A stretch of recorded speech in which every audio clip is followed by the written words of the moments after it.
Hi everyone, in this series we're going to create a traditional JRPG in Game Maker Studio 2.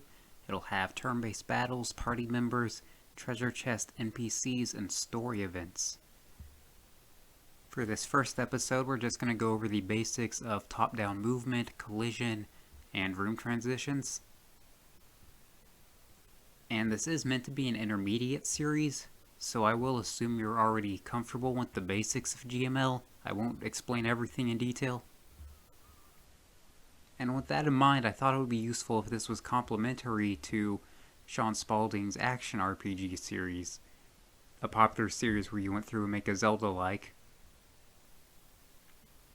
I'm going to use a lot of the same setup and code that he did, and I don't really just want to repackage a lot of his code as my own, so I want to speed through a lot of the basics, but I don't want you to think that's indicative of what this entire series will be like. So while I'm not going to explain GML in detail or things Shaun Spalding's series already went over, we will be focusing on the logic of building JRPG specific elements, and when it comes to those things and new ideas, I will slow down and go through things line by line. Two other series I think are very helpful, and I use some of the same code as, our Heartbeast Action RPG series and Friendly Cosmonauts Farming RPG series, as well as some of her standalone videos on cutscenes and text boxes. So as we go along, I'll put links in the description if any of their videos are relevant. And the last piece of preparation would be Pixelated Pope's camera video. He did a video on how to set up a camera. I use his code pretty much verbatim. Essentially, we're going to create the world's most vanilla JRPG with the idea that it will give you a base to build and expand on. So I always begin by creating the input controller. So we're going to create a script called input functions. And our function will be called getInput. And this is almost the same as how Heartbeast has it set up in his tutorial series. So we're just going to have variables that hold references to each of the key presses. Like that, and right now we're just going to make one for each of the directions. So I'll do that real quick.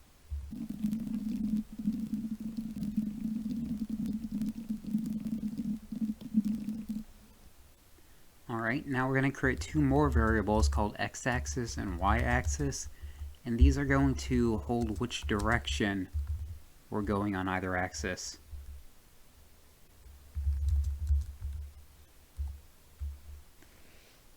Alright, so these can be either -1, 0, or 1. 0, 0 is the top left of your room, so moving right or down will be positive values, moving left or up will be negative values. Now let's create the actual object that's going to hold it. And we're just going to create an object called oInput, and we're going to put that script in both its create event and its step event.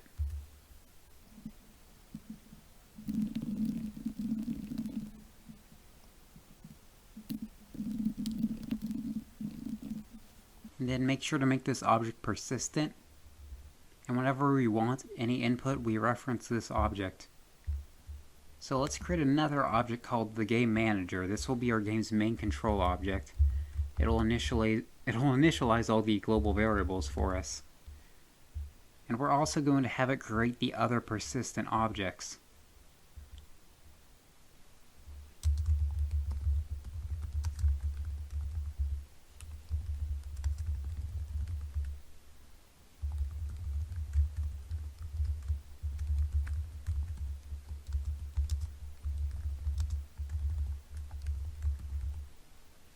Okay, so these should be on the same layer.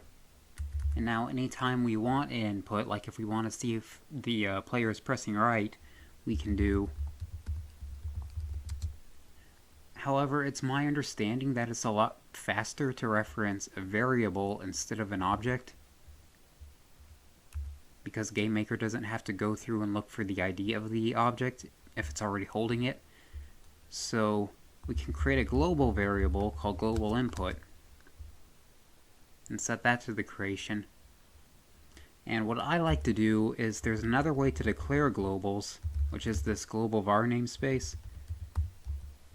And then any other time you reference the global variable after creating it this way, you don't have to put the global dot, which saves some time. It's not recommended you do this for every global variable. It can get messy if you have instance variables with the same name. But for these persistent objects that I'm going to reference a lot, it's just such a time saver.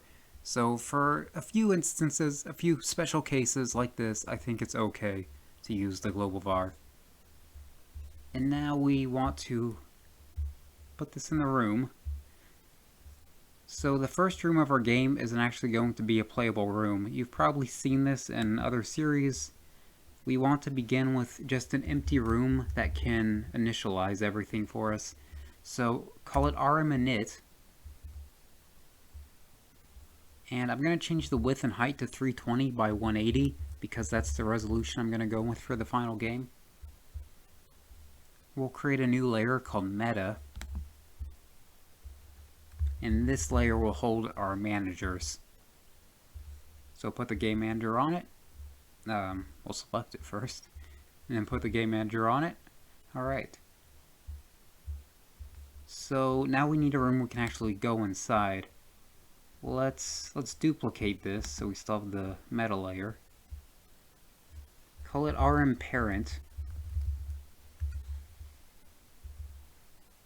And we are going to get rid of the game manager because it's persistent.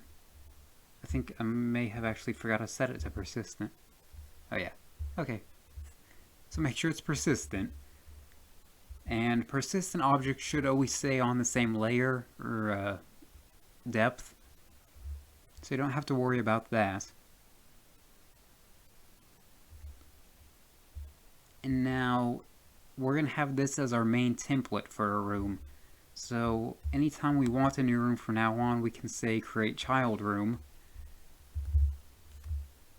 And it should have all the same stuff, and if we make any changes to the parent object, like add any additional layers, it should affect all the children. So let's call this room test room A. We'll have a test room B later.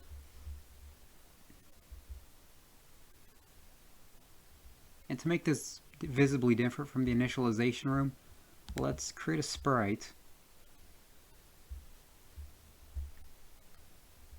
I'm going to call it sGridBG for grid background. And I'm just going to make it a 32 by 32 square. It'll be this gray color and then a slightly darker gray on the left and top. Okay, go back into test room A, and for the background, we're just going to set it to the sprite we created, and then we're going to tile it horizontally and vertically. And turn that grid off, and let's reduce the size of this as well.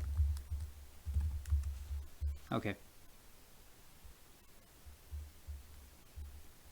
Now we're going to create another script called constants. And this is where we're going to declare our macros and enumerators.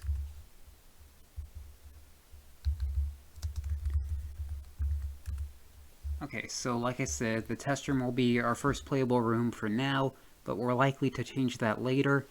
So we're going to call a macro named first room and set it to the test room. And then anytime we want to call the first room or reference the first room, we can use the macro, and then we can change what the actual room is here, and it'll affect any time we call the macro. And I mentioned I wanted 320 by 180 to be our resolution. I imagine there's going to be plenty of times where we'll want to know that, such as setting up the UI. So let's go ahead and make macros for those as well. Our width was 320, and our height was 180.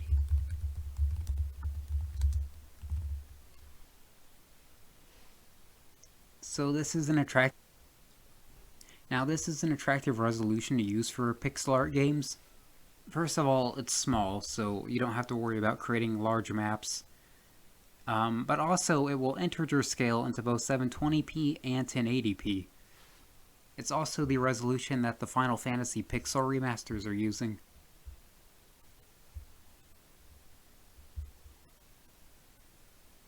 Okay, so inside of our game manager, now we can have it actually go to the first room of the game.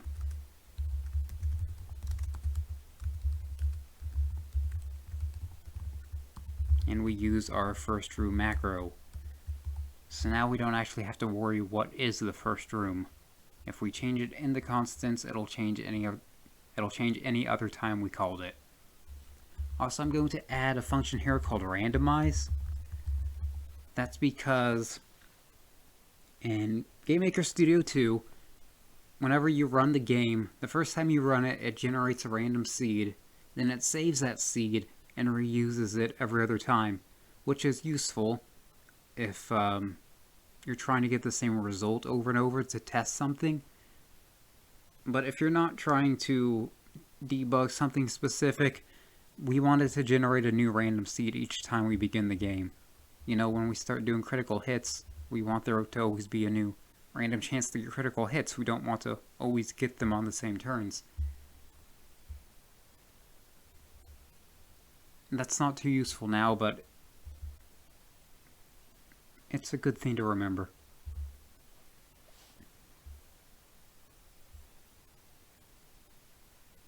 Alright, so let's create our player object. First of all, let's make a sprite for him. Right now we're just going to use a placeholder sprite that'll just be the 16 by 16 square called sPlayer.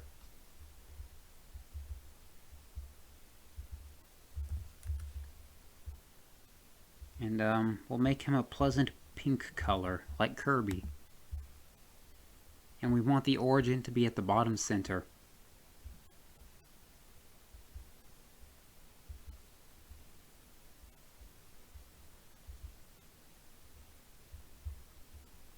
So let's create the player object. Set the sprite. Okay, so like I said, we're going to have party members, and on the field, on the world map, they're going to caterpillar behind the main player, like classic Dragon Quest or Earthbound. So they're going to have a lot of the same logic that the player has. So let's create a parent called pPlayer.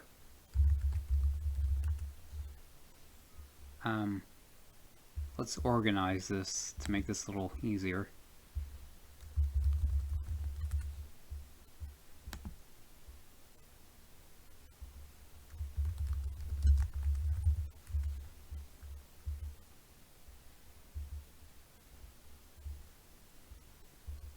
I like to make my manager folder red so it's easier to spot.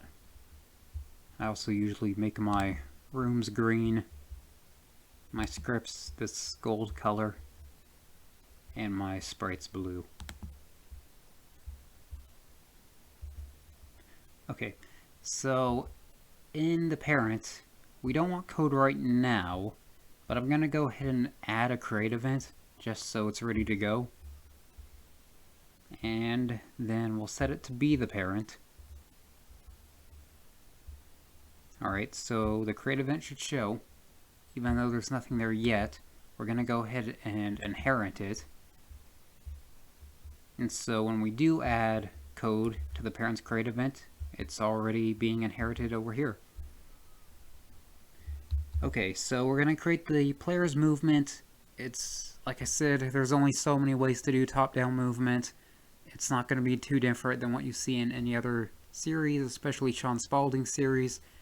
So first of all, we'll have a state machine, and in a step event, we'll have it execute whatever function we have this variable reference. So I'm going to say state equals player move state. Now that's not a thing yet in our files, but we're going to create that function in a little bit. Right now it's just going to turn blue thinking it's an instance variable. And we want the movement vars. So we'll have a move speed that determines the overall speed of our character, how fast they move. 1 is just way too slow, but I think 2 is a little too fast, especially for a small resolution. So 1.5 is what I believe to be the sweet spot. Now, if you are following along with Shaun Spalding's videos, you should know that his tile collision will not work with decimal numbers. This will not work with his. But later on in this video, I'm going to show you a more robust way to set up a tile collision. So just hang on. And then we want the h speed and v speed variables that just determine our velocity on either axis. Okay, so let's actually create that player move state. So we'll make a new script called player states. We'll put all the player states in one script.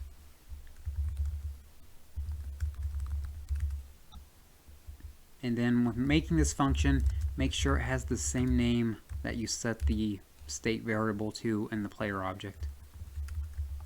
Oh, also one thing. I didn't mention this, but it's good to keep track of.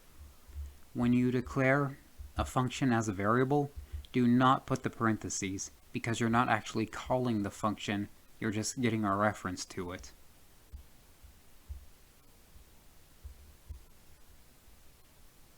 For instance, so like when we do call it, like when we use script execute and then put the variable inside of it, that's basically the same as doing this, like actually putting the parentheses. So if you put them here, what you're essentially doing is this, which obviously is wrong. So don't do that.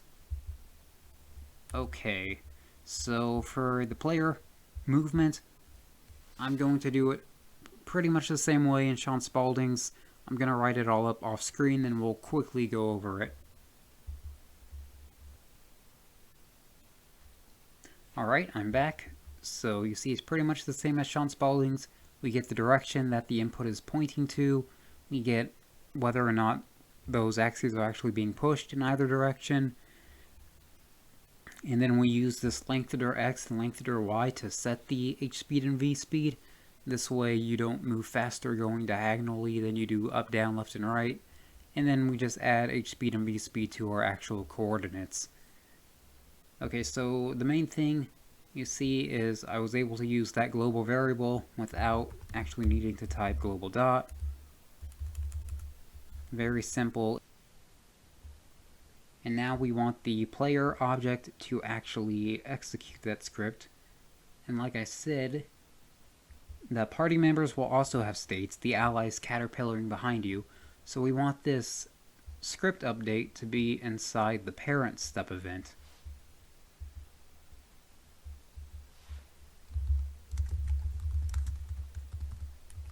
And then here we can do the script execute and then whatever your state is.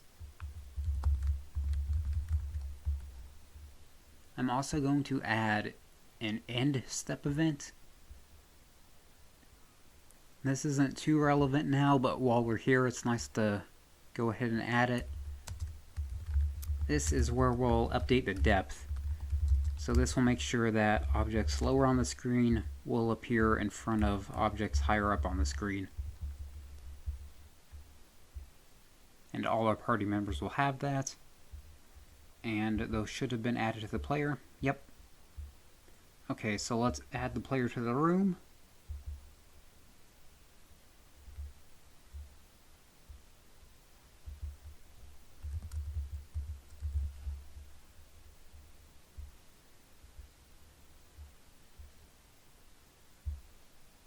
And we can test this out and make sure it runs.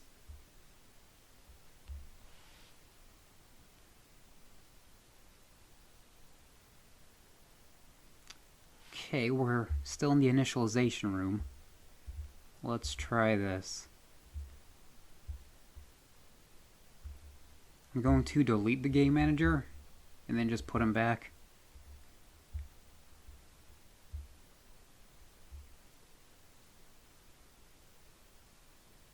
And there we go. Okay, yeah, that's been happening with me lately after the most recent update. Is sometimes it just doesn't, I don't know, like it doesn't cache or whatever. Uh, but yeah, if you delete that, then put it back in, then it should like update properly and you'll be fine. Alright, and we can see the player moves exactly as I want him to. So we're all good. It's very small, so we're going to create our camera that will follow the player around the room and also change the scale of the window. So first of all, let's make this room like double the size so that we can actually see the movement. And that's also why I made this background a grid. Alright, so like I said at the beginning, I use Pixelated Pope's video tutorial for camera setup almost verbatim, so I highly recommend just pausing this video, going and watching his, implementing it into this project, and then I'm going to do all that off screen, and we'll be right back, and I'll go over just a couple changes I made. Welcome back. So I've set up my camera pretty much the exact same way as Pixelated Pope. So we've got almost all the same code. We use the linear interpolation to have it move toward the player. I set up this cam macro to reference the view camera, center the window on the alarm, and enable the view when room start. Now a couple differences: instead of following the player directly, I reference the player in this subject variable and have it follow the subject variable. This way we can change who the subject of the camera is, which will be useful for cutscenes. I also used our macros for width and height instead of creating a view width and view height variable, instance variable. And in the room start, I added this block of code that makes it so the camera snaps onto the player when a new room begins. We don't want to use the linear interpolation at the beginning of a room, because if the player enters, like, say, the bottom right of the screen, the room entrance is in the bottom right, and the camera is going to begin in the top left, then every time we go in that room, the camera's going to have to, like, zoom down from the top left and over to the player. We just want it to snap to the player when we enter a new room. So this will work for that. And I set the scale to 4, so that should give us a screen size of 1280 by 720. Make sure it's persistent. And we'll have our game manager create it alongside the input. I'm going to use the global var again for this. Again, I won't use this for every global variable, but for these persistence that I want to reference a lot, we'll go ahead and do it. We'll create it the exact same way on the same layer.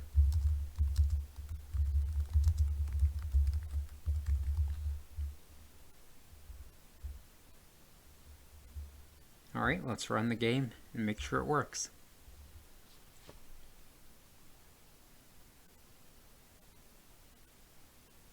There we go.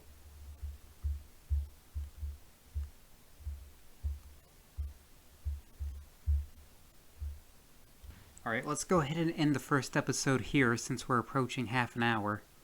I'm sorry there wasn't a whole lot of original code, and this first episode was fairly boring, just setting up the movement and copying the camera from Pixelated Pope and that. In the next episode, we're going to build our collision. I'm going to show you a way to do the tile collision that'll accept decimal numbers for your movement speed. That's going to take a while to explain, which is part of why I wanted to separate it into the next episode. And then in episode 3 is when we're going to start digging into the actual JRPG type of elements and setting up code. We're going to use constructors to create our characters and hold their stats and some other information. For the collision next episode, we're going to use some bitwise operators. It's not too important you understand how they work at the moment if you're not already familiar with them, but I would recommend reading the manual's page on bitwise operators.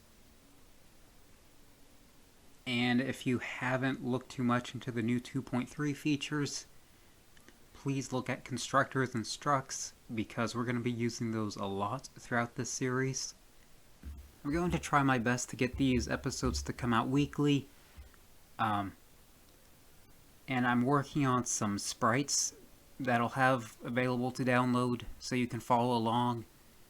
Don't expect greatness. They're just going to be like little Pokemon, Game Boy Pokemon style, simple sprites. Now, I would actually like the next episode to come out a little sooner than a week, because this episode was so bare bones and a lot of it was just pointing at other series, other tutorials, and getting the setup. It was mostly just introduction. But then the third episode might take a little more than a week after that to come out, depending on how quickly I can put together the sprites. Thank you for joining in, and I hope you have fun putting together an RPG with me. Bye!